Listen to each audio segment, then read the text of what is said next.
And good morning, friends, and Happy New Year. Good morning. Happy New Year. Our reading this morning is a poem by Naomi Shihab Nye, and it's called Missing the Boat. Missing the Boat. It's not so much that the boat passed and you failed to notice it. It's more like the boat stopping directly outside your bedroom window, the captain blowing the signal horn, the band playing a rousing march, the boat shouted, waving bright flags, its silver hull blinding in the sunlight. But you had this idea you were going by train. You kept checking the timetable and digging for tracks. And the boat got tired of you. So tired it pulled up the anchor and raised the ramp. The boat bobbed into the distance, shrinking like a toy. At which point you realized you had always loved the sea.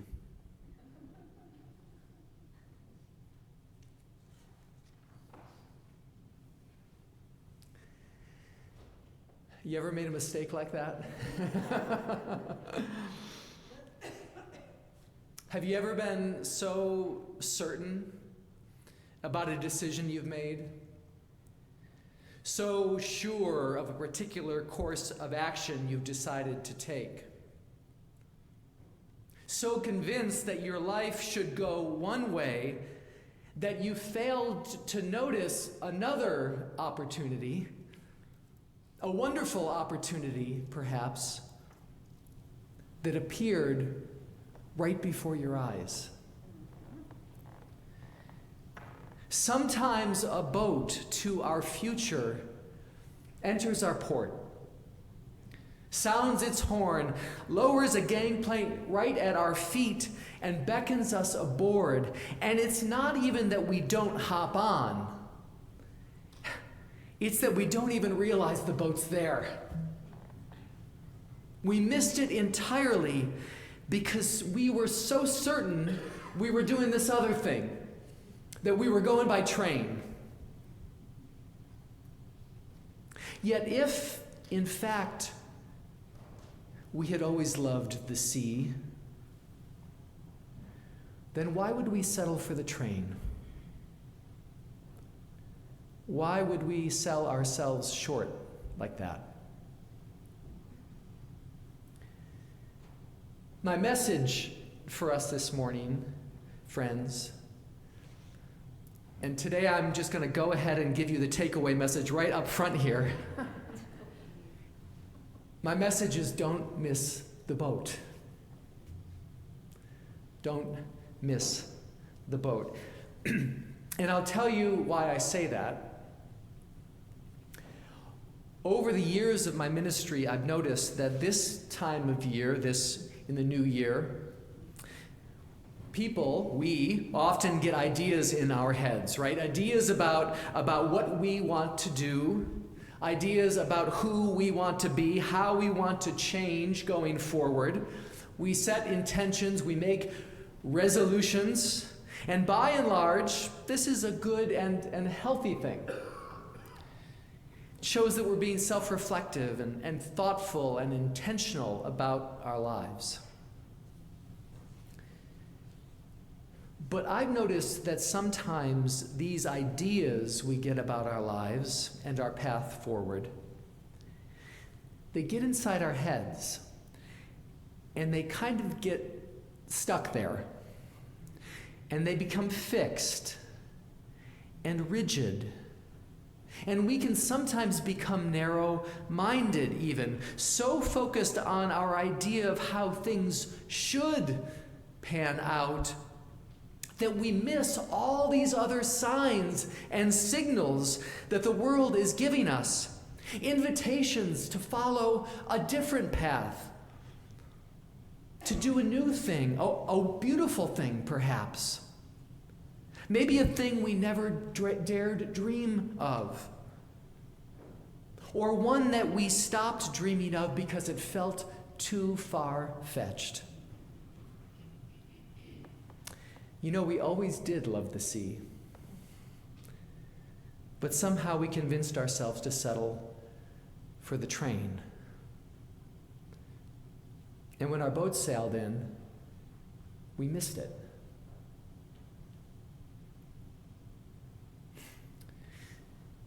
I can think of a time when I very nearly made this mistake.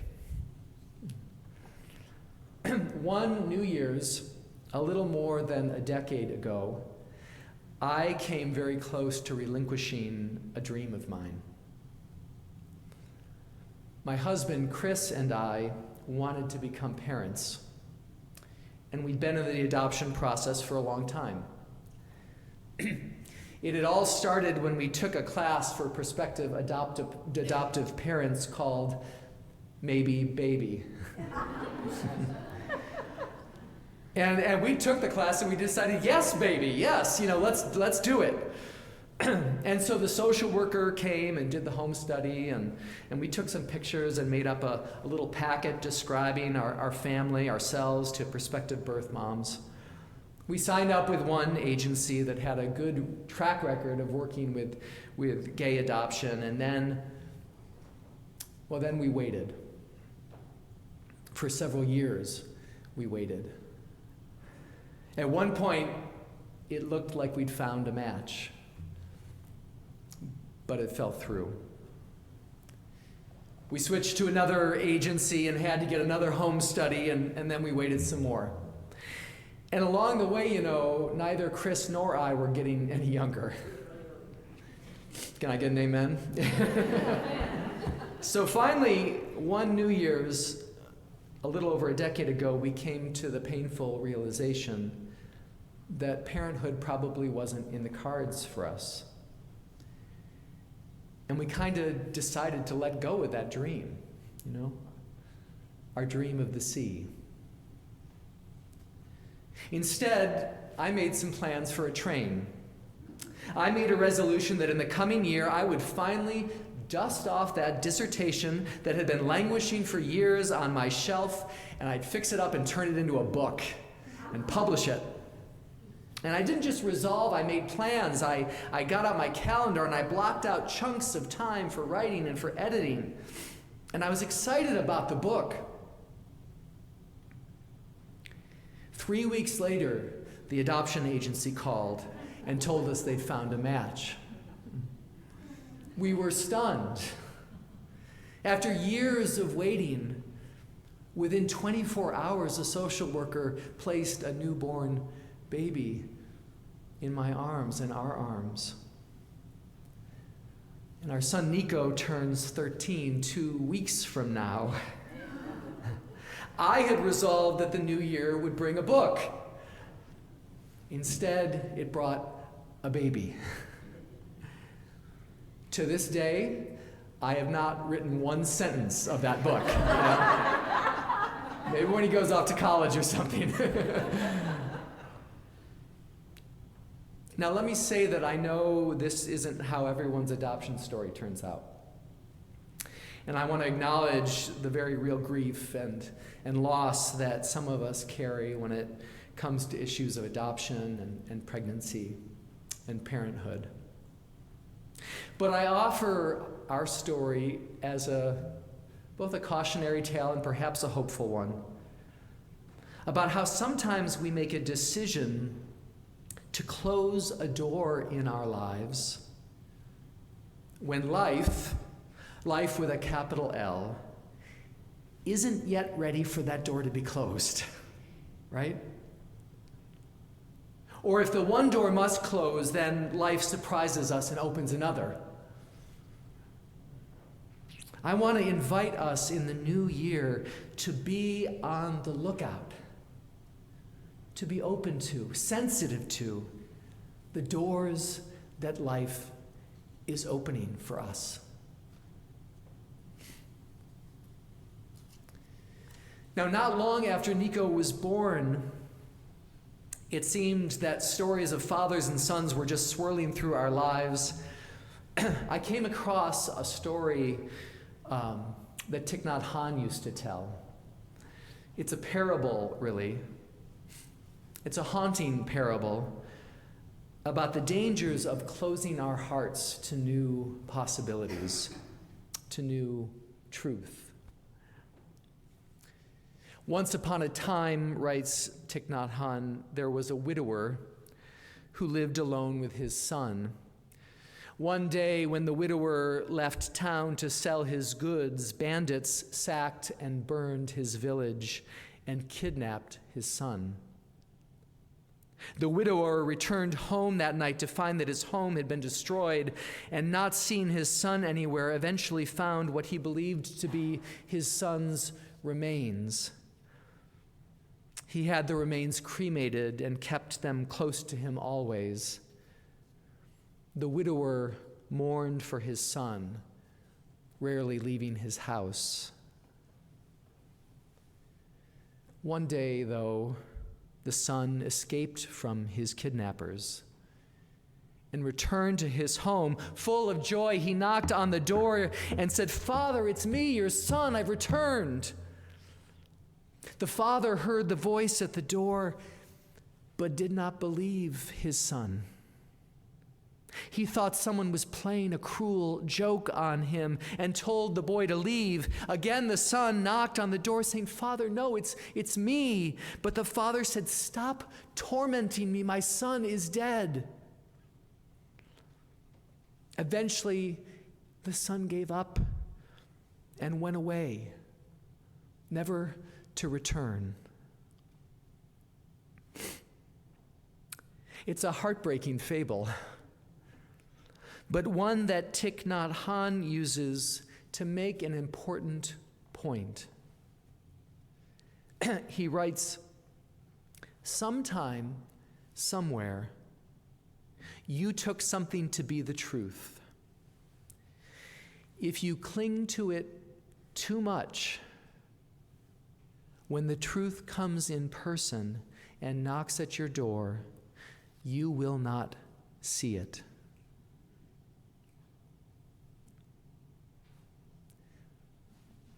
How about you?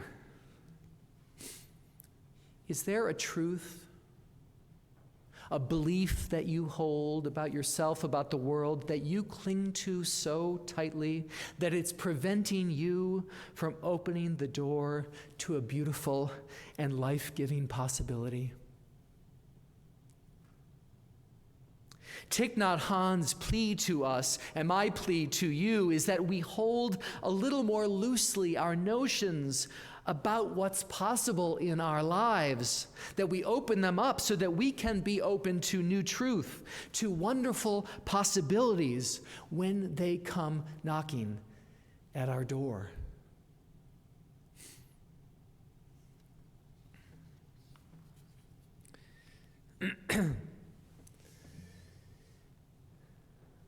You know, there's an old saying that goes, never put a period where God has placed a comma, right? Never put a period where God has placed a comma. After years of waiting, Chris and I very nearly put a period at the end of our dream of fatherhood. When the widower in the parable believed his son was dead, he mistakenly, tragically put a period on his and his son's life. In both cases, life had only placed a comma. And in both cases, you'll notice, it was heartbreak that forced the premature insertion of the period. So often it's heartbreak that closes doors in our lives. but also habit, and also just the belief that life might not have anything more in store for us. Never put a period where God has placed a comma. This is an insight that is really central to our Unitarian Universalist spiritual tradition. You see, many years ago, our religious ancestor, Ralph Waldo Emerson, addressed the graduating seniors at Harvard Divinity School, just a few blocks from here. His divinity school address would become one of the most famous sermons in American religious history, but when he first preached it, it caused quite a stir here in Cambridge. Emerson's revolutionary message in that sermon was, God is still speaking. God is still speaking. In other words, God is still alive and revealing God's self in the world. Emerson went on, he said, now your professors may have taught you different. They may have told you that God spoke once, long ago, and that what God once spoke was carefully and faithfully captured in this book called the Bible. I've got one of them here on the pulpit with me. It's a big book. And this is all you need to know about God, because now God, the professors said, is done speaking. Revelation is sealed, period.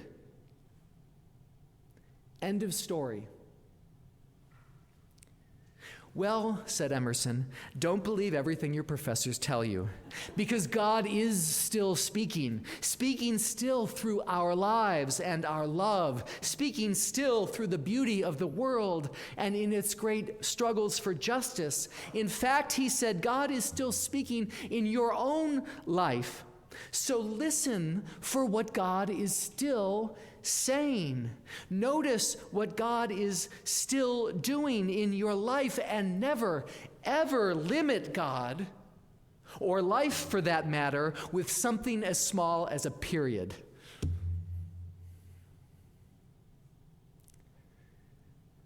Now, just as an aside, it won't surprise you to learn that Emerson's address didn't go over very well with the Faculty of Divinity.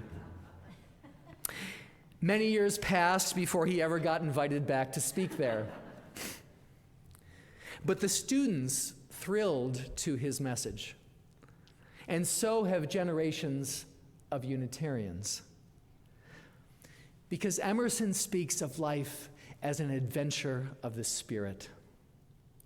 Our lives are always unfolding, always being made new. When one door closes, another opens. At any age, and hear this now, at any age and at any stage of life, the story of our life is still being written. So in this new year, friends, let's keep listening for the ways that God or life is still speaking to us. Let's not make the mistake of putting a period where life has placed a comma.